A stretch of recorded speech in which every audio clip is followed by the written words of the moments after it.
Welcome back to MyView TV, the people's platform, the home of undiluted news, reviews, updates, and your daily dose of entertainment. Don't forget to hit the notification bell, leave us a comment, like, share, and subscribe. I don't bring nobody forward in here to cheer for me. Everything what you see up my natural talent. Let me tell you something. You see, when you know what to please the audience with, it's simple. People don't have a strength to argue with a soul. Life is too short to argue and fight. Count your blessings. Value the people who you love and make the most of each day. God can change things in a moment. Keep praying and never stop believing. Well, go on, my people. Hope everybody doing okay. Hope everybody doing all right. Give thanks to life for the gathering. When I'm phone, didn't have phone to go to bed. And then I none. I mean, no, man. Well, guess go on. As at today, the following figures obtained in the Melissa recovery situation. We have confirmed 45 fatalities. This number has not changed since my last briefing, with 9 cases remaining under investigation. 15 persons still remain missing, and our thoughts remain with their families and loved ones. What I'll indicate about the missing number is that the number continues to evolve. Some persons have been coming off the list, and a number of persons have also joined the list. As of today's date, 97 emergency shelters remain active, housing some 1,296 persons. Since my last briefing, 167 persons have returned home or found alternate safe accommodation. As it relates to communities still cut off, no communities remain inaccessible at this time. A number of communities, however, are impacted by rising groundwater. In the parish of Clarendon, Bogue, in the parish of Manchester, Comfort Hall, Content District, Evergreen, and Harmons, in the parish of St. Elizabeth, Brighton, Newmarket, and sections of Santa Cruz, in the parish of Hanover, Chigwell, in the parish of St. Anne, Douglas Castle, and Pedro River. Approximately 31% of our population remains without electricity. Prioritization efforts continue in critical economic zones in St. James, St. Anne, and Trelawney. 24% of the NWC system remains offline, primarily due to damage in western parishes and power instability in some regions. Telecommunications have shown steady progress, with providers restoring just about 70% of mobile sites, which on average, over 90% of the daily active users of mobile networks are able to access mobile service, to include mobile data service. On the logistics and emergency relief front, the ODPEM continues to coordinate national and international support through the National Emergency Operations Center. The national relief effort today remains robust. To date, the national system has delivered over 115,000 packages to include sanitization and hygiene kits, and reaching some 282 communities across the nation. Having conducted further assessments of needs, the JDF distribution footprint has expanded. There are now some 7 distribution hubs and almost 26 humanitarian supplies areas, whilst they maintain air, ground, and small unit delivery operation in the deep rural corridors. To date, some 590 flying hours have been dedicated to this task. The World Central Kitchen has to date served over 1.3 million meals right across the island, particularly in our harshest, most hit parishes. The ODPEM continues to prioritize underserved communities, including areas in St. Elizabeth, Westmoreland, Manchester, St. James, Trelawney, and Hanover.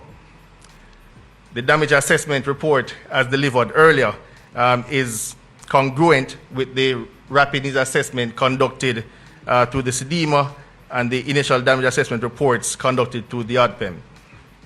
As indicated before, the parishes of Westmoreland, St. James, St. Elizabeth remain most affected.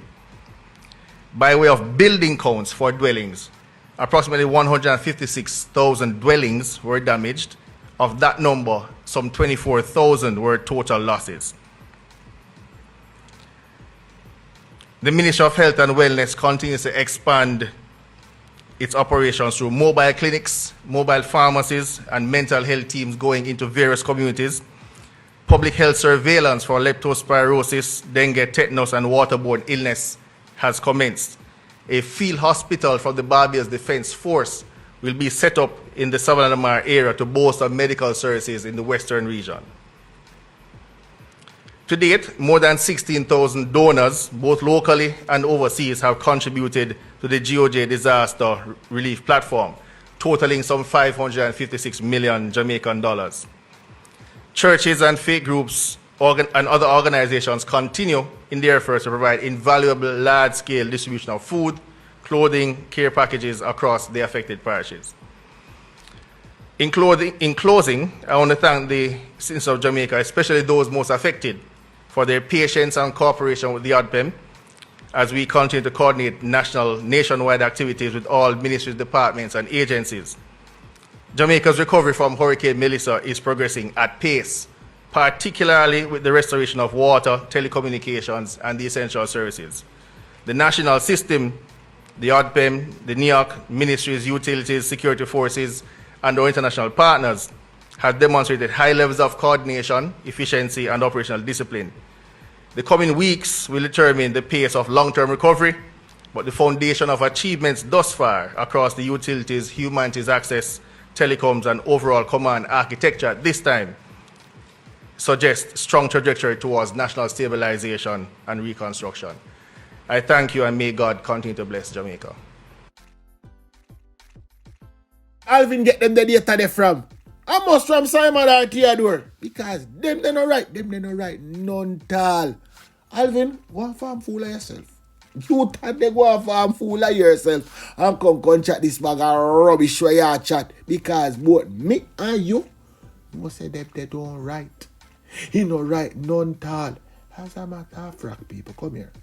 We have something else that we need to talk about. As a matter of fact, I have something else that I need Uno to listen to. Because the World Bank give us an estimate. Uno want to hear it? So I'll go look for a little piece of money where we get from the catastrophe bond. Uno see say it can't do nothing do. I'll come here. I would like to start with saying that this assessment is part of the World Bank collaboration with the Inter-American Development Bank and the United Nations Economic Commission for Latin America and the Caribbean, ECLAC. It will inform a more detailed evaluation of damages and economic losses, which is being led by the Planning Institute of Jamaica and includes the partners that I just mentioned. Before presenting the results, it's important to establish what this assessment is and what this assessment is not.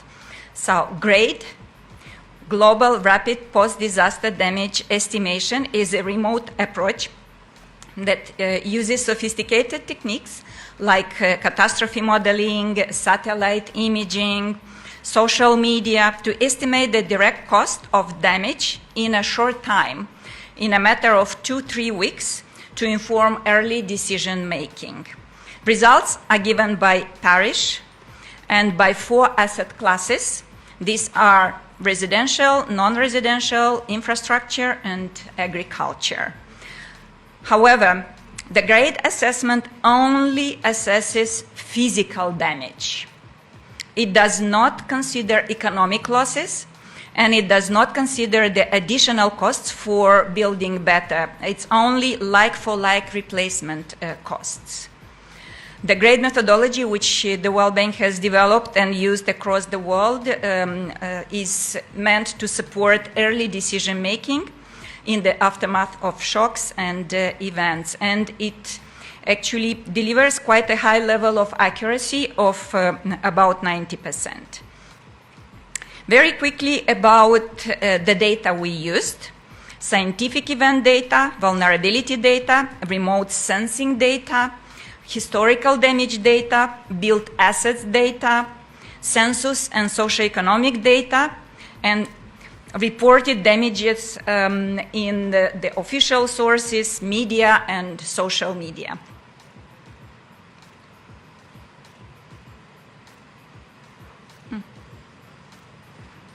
Okay.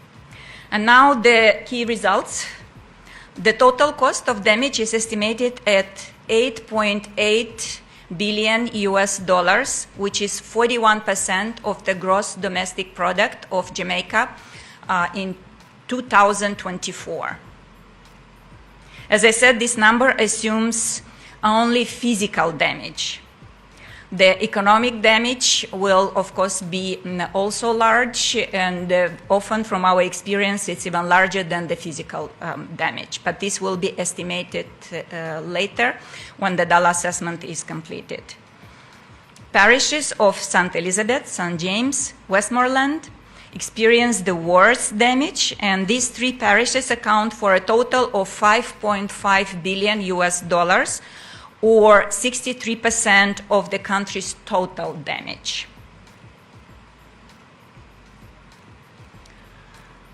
This slide shows total damages by parish for 4 categories that I mentioned before: residential buildings, non-residential buildings, infrastructure, and agriculture.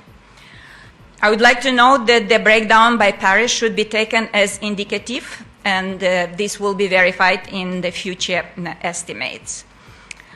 The first one, residential building damages, account for 3.7 billion US dollars. And this is 41% of the total estimated damages. And this is the largest category of damages. It includes houses and their contents, and also includes mixed-use buildings, which are characterized as residential. The second category is non-residential buildings and their contents damage. It accounts for 20% of the total damage, equal to 1.8 billion US dollars. And this includes commercial, industrial, tourism, public buildings, and non-residential qualified as mixed-use buildings and their contents. The third group is infrastructure damage. It was estimated at 2.9 billion US dollars, which accounts for 33% of the total damage, and this includes power networks, water networks, telecoms, seaports, jetties, coastal structures, airports, roads, bridges, and equipment. And the final group is agricultural damages, which is estimated at 389 million US dollars, with notable damages to the fishing sector, livestock, dairy, cash crops, vegetables, and fruit trees. I would like to repeat that this is only physical damage, and that economic damages from lost sales, tourism, lost tourism arrivals, and so on are likely to be at the same level or even of a higher level of magnitude. And this actually is true about, very true about the agriculture sector, where economic damages are likely to be higher than the physical damages. This is the best snapshot at this time, which is, as I mentioned, 90% accurate.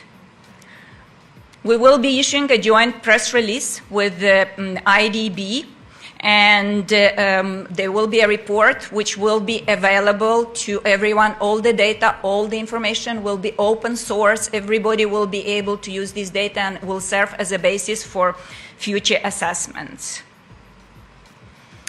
In closing, I would like to say that the total estimated damages exceed any recent historical event. This means that the recovery will be an enormous and long-term task.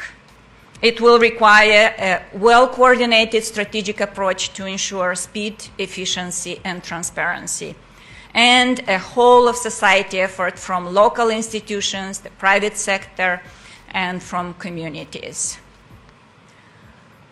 Great estimated costs of replacement don't take into account the building forward better, but it is important to build forward better, so the costs of replacing the damaged infrastructure and damaged assets will be higher than this assessment.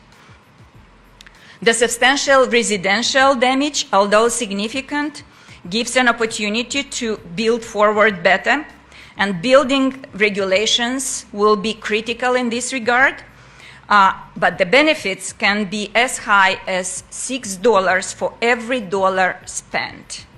And my final message is, if we work together, reconstruction can be an opportunity to reimage Jamaica and to rebuild a resilient Jamaica for the future. Thank you.